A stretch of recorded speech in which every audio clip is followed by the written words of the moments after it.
are now watching Bathroom Break Wrestling. Enjoy.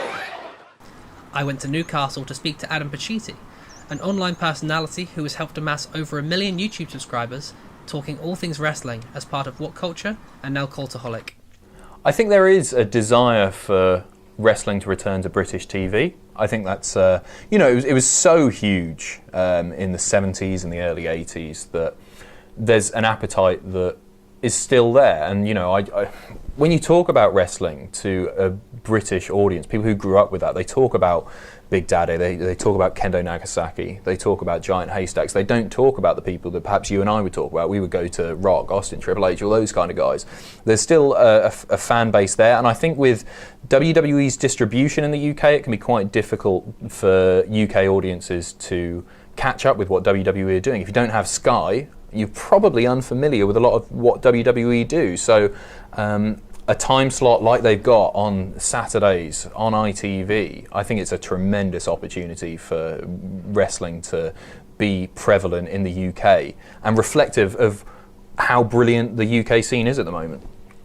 You've obviously had a lot of experience attracting an online fan base. Just from your own personal experience, did you find that translated into people turning up at events and turning up at live things that you produce or anything else? Yeah, absolutely. I think when we were working with What Culture, we had this huge online audience. I think when we left What Culture maybe 8 months ago, we were over 1 million subscribers. It was really, really huge for us.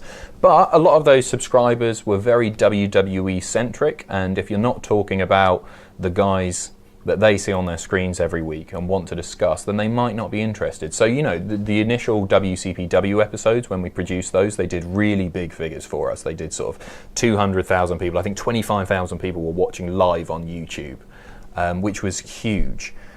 But they did translate to ticket sales, but perhaps not as much as we would have thought or hoped.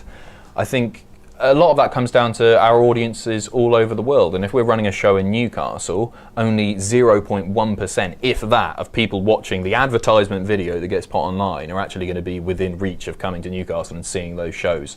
So it's different, and more targeted advertising was probably a better way of attracting fans. Is there room for British independent companies to flourish with WWE in the midst, kind of tapping up a lot of talent? That's a very difficult question to answer. Yes, there definitely is, but we're about to see how competitive it gets. If World of Sport is very successful on ITV, WWE will panic more. And I think we're already seeing them, they've signed a lot of UK guys, a lot of whom were on the original 2016 series of World of Sport.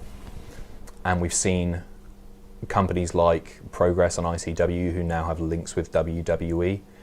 It's going to be interesting to see, if you're not with WWE, how easy it will be to succeed. Because if you're not with one of the big boys, and that could be WWE and ITV, if you're not with one of them, who's, any wrestler would take an ITV or a WWE contract like that because it's guaranteed money. So that creates a new problem for UK independent companies who aren't affiliated with one of those two companies.